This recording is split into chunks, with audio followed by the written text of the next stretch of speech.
Get ready. It's time to do something absolutely horrible, impossible, insurmountable. No, that's not what this video is about. In this video, we are going to talk about a few small ways that you can build your resilience. My name is Eric Herdman. I'm a professional speaker. Welcome to my channel, where today we're talking about building your resilience. First up, what is resilience? Resilience is the ability to bounce back after handling adversity, after experiencing a setback. And not just bouncing back to like zero or to the reset, but bouncing back better, more resilient than you were when you went into handling that situation, that adversity, that struggle. A lot of times I get asked by audiences, or if I'm putting together an event for a client, they'll say, how are you going to help our people build their resilience? How are you going to help our audience become better and more resilient when it comes to handling adversity? One of the things I say is we'll not talk about doing the impossible, the insurmountable, or the awful.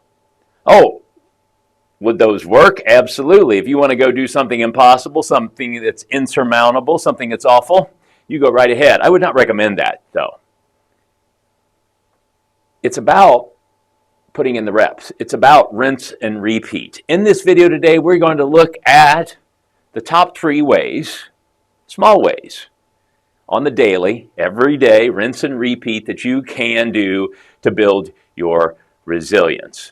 First of all, when we're talking about doing this on a daily basis and small things that you can do to build your resilience, we're talking about a short amount of eustress. Willpower discovered that there is not only an awful, horrible stress that leads us into bad spots and causes us all kinds of physical and psychological discomfort, but there is a good form of stress.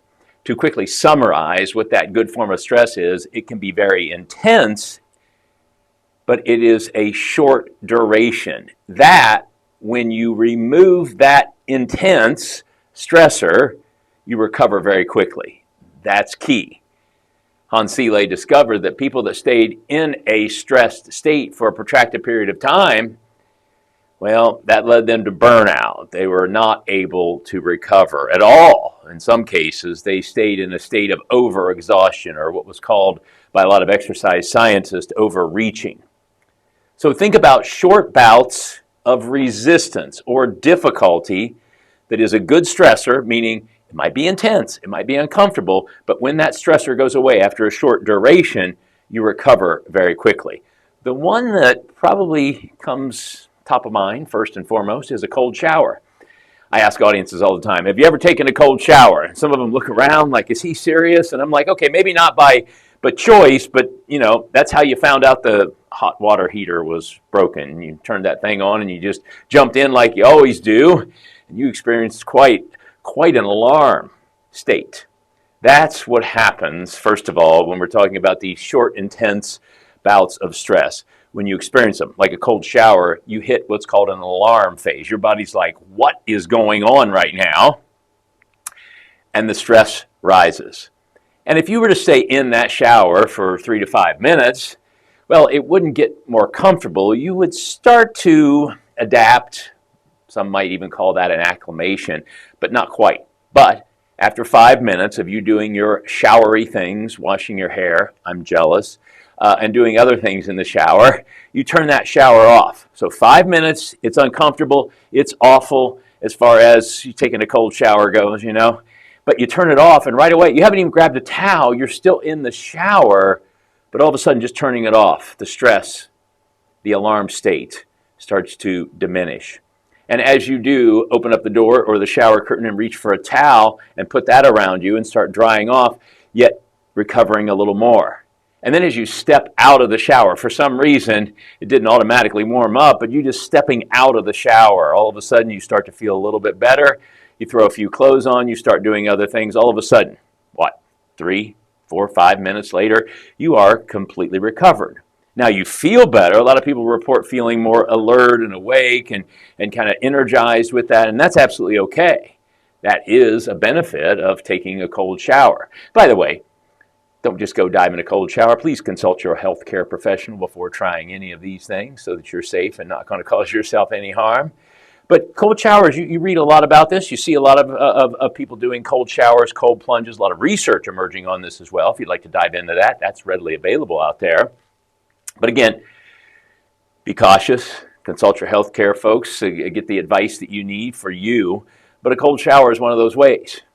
In study after study, it's been reported that people that take a cold shower daily, again in that 3 to 5 minute range, will report lower levels of stress, and not just lower levels of stress. There were some cohorts that even reported being able to take on more and more and more. Not that that's the goal, but take on more and more in terms of stepping up and again, forging ahead in a way to overcome adversity.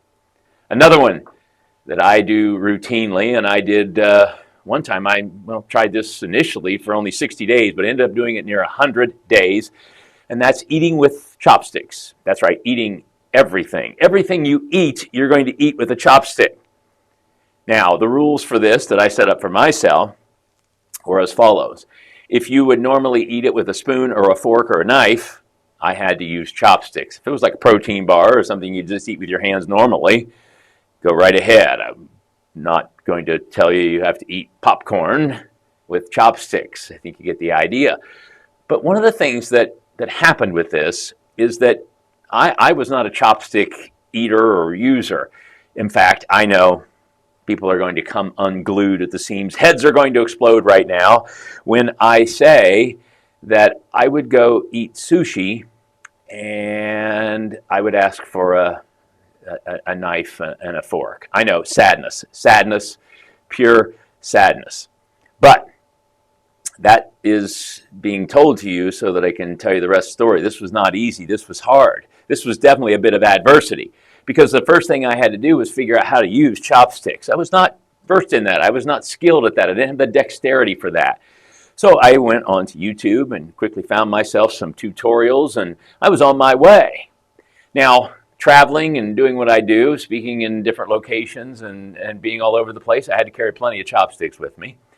But I realized something, that it was difficult. And again, it fits with Hans Seeley and the eustress, the good stress. Dinner would arrive or the meal would arrive and I'd have to get out the chopsticks and it would start to get uncomfortable. Now, again, this kind of shows you that did I throw up my dinner? No, absolutely not. Did I have a hard time eating? Did I just all of a sudden waste away to nothing? Absolutely not. But that adversity, right? That adversity that I had to get through. I had to feed myself. I had to nourish myself. So I had to make it happen. That was the part of resistance that helped me build my overall resilience.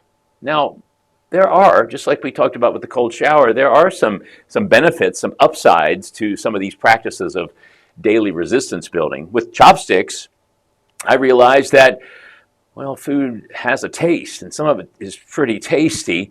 You see, I was normally, with a spoon or a knife and a fork and whatever I was using to eat with, I could get it down pretty quick. I was a fast eater. Well, with chopsticks, especially in the beginning, I learned that I had to go a little slower. I had to take my time, had to be methodical in my approach, intentional and deliberate with what I was going to do as far as grabbing the food and getting it into my mouth.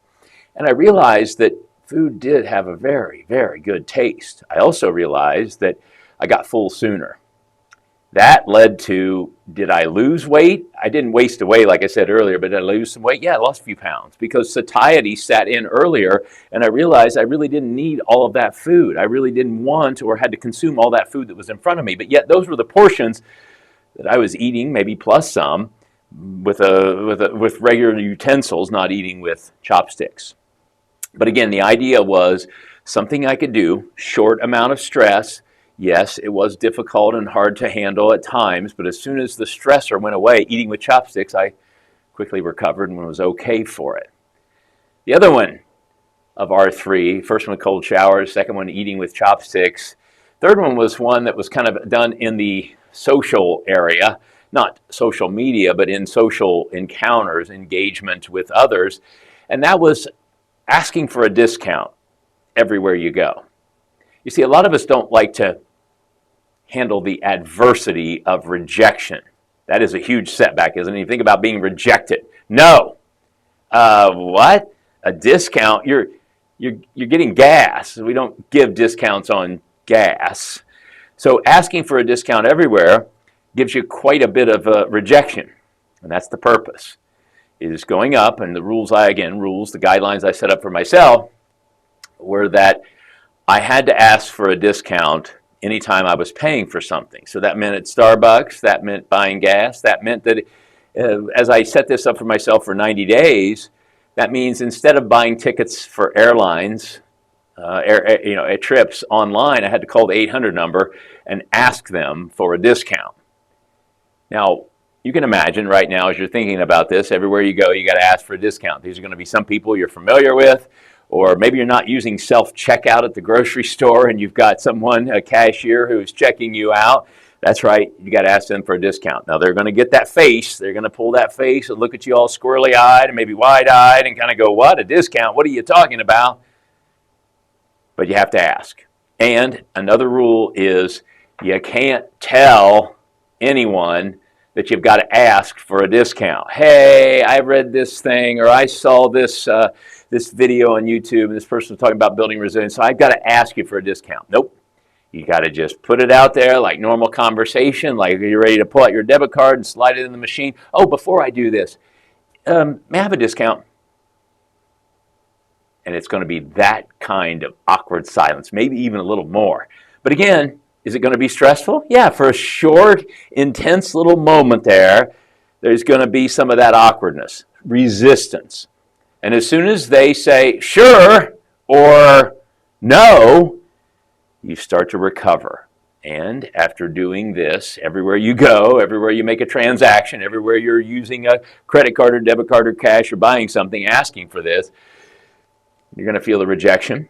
But just like we talked about the benefit, being a little more alert and awake with a cold shower, having ability to handle a little more stress too with that one, eating with chopsticks, having reached satiety sooner, realizing that food has a wonderful taste to it, and maybe even losing a few pounds. That doesn't have to be the goal, but if it happens, I think most of us will take that.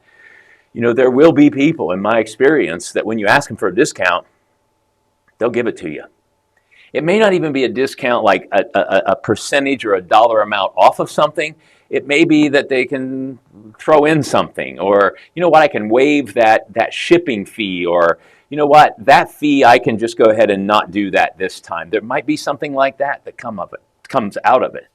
And so be thinking about not only doing the stressor, the cold shower in my example, the chopsticks that I shared with you, or asking for a discount, but also be looking for some of the benefits that come from these daily things that we can do to build our resilience. Also, these do help us manage our stress better so that we can operate at lower levels of stress. Lower levels of stress will also make us more productive, we're better decision makers, and a lot of times we show up better to situations where there might be difficult conversation, an argument, or handling conflict. A lot of times these practices that we do daily or throughout the day, small little practices that help us build our resistance, help us again in many other areas. A few other tips here, and I want to just add in kind of a little bonus plan here that can help you build your resilience. Again, as we talk about things we're already doing throughout the day, we can kind of put in and put in the mix as we go. Maybe you're out taking a walk, and you normally walk for 20 minutes, and you go out 10 minutes or to a certain point, and then you come back. Maybe a couple times a week on that walk, just push it a few steps past where you would normally turn around. Or maybe when you come back, you tell yourself, I'm going to walk to the mailbox, and then I'm just going to stop, maybe look at my phone or do whatever. Maybe you tell yourself you're going to walk to the end of the street instead of stopping at the mailbox. One that I like to do is I like to have a strongman competition when it comes to carrying groceries in. That's right. I try to carry as many bags as I can in my hands. I will open up the hatch on the car and I'll reach in and I'll just start hooking them. Again, consult your healthcare professional before trying any of these, but I will hook them and I put them under my arm and I'll grab that roll of this or that bag of that and I'll shove it under this arm and I try to go in and not put them down. Not drop them, of course, but not put them down until I'm right where I need to be. And then I even sometimes push it just a couple seconds more to see if I can hold them just a few seconds more, and then I'll put them down. Maybe taking a bike ride. Maybe you're taking a bike ride and you go out your normal route and you're like, you know what, instead of going back the way I came out or this loop, I'm going to go ahead and add a little bit on. Maybe I'll take the long way back. And by the way, we're not talking about adding another hour on. We're not talking about standing in the kitchen with all these bags for another 30 minutes. We're talking just about a few more seconds, maybe just a quarter or half mile longer on the bike ride back, just to kind of get your brain to kind of go, I just pushed it a little more. I can do a little more. I can do a little more. And one final tip that I'll share with you on the ways to build your resilience with daily practices. Try being bored. That's right. Try to be bored. Now, I know, again, here go the heads exploding, and that's normally what happens when you talk about being bored. People are like, oh, no, I don't want any part of that. We are a society, we're a group of creatures that do not like boredom. In fact, anytime we get bored, we reach in our pocket, we reach in our purse, our bag, our backpack, and we pull it out. You know, the scroller, the thing that we open up and we just start scrolling because we're bored.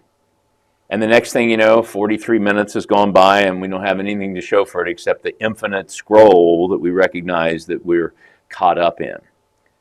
Next time you sit down and you tell yourself, you know what, I'm gonna watch something on TV. Don't grab the remote right away. Maybe you've got your phone right beside you. Just leave it right there or put it in the other room or put it out of arm's reach. Just tell yourself you're going to sit there for 60 seconds and do nothing. What are you going to do? Maybe string some thoughts together. Not in an overthinking, ruminating sort of way. Maybe a pleasant thought. Maybe you think back on what you had for lunch or how that lunch tasted so good because you ate it with chopsticks. Maybe just for 60 seconds, just allow your brain to kind of cool down and run a series of thoughts or string together a series of positive thoughts. Maybe think about what you're grateful for, but just for 1 minute. And pay attention also to how you feel when that 1 minute is up. The research shows very clear that in 30 seconds to a minute, we can have, in that amount of time of being bored, we can have enough time without stimulus that the brain will cool down. They use functional MRI testing to check this out.